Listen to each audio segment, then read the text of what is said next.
জানাই জয় গুরু। আগে এই ভিডিওটা দেখুন আপনারা।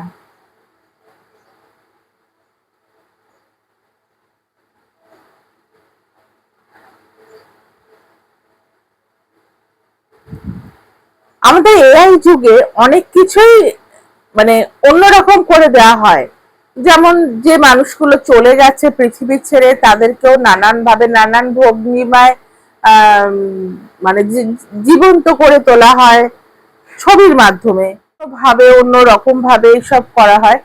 ঠিক আছে, সেগুলো মানুষ মজার ছলে করছে, আলাদা কথা। শ্রী অনুকূল ঠাকুর তাকে নিয়ে এইরকম ভাবে একটা বিদ্রুপ করা, এটা কি মানে উচিত কাজ? এটা কি করা মানে ঠিক হয়েছে?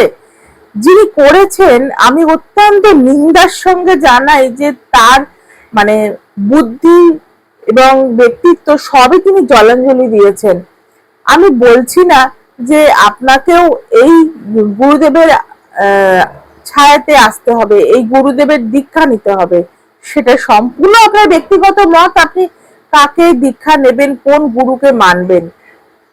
তা বলে আপনি অন্যদের কোন গুরুদেবের জায়গাকে এইভাবে আপনি হেনস্থা করতে পারেন না। এরম ভাবে আপনি এটাকে বলবো মানে নোংরামো, এটা নিয়ে নোংরামো করতে পারেন না।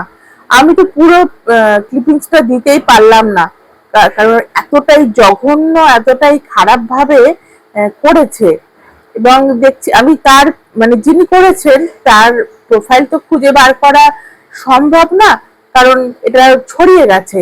কিন্তু এইভাবে একজন সেবা করেছেন, তিনি যতদিন পৃথিবীতে ছিলেন তিনি তার শুধু সেবাই করে গেছেন মানুষের, এবং খুব কষ্ট করে তিনি জীবনযাপন করেছেন।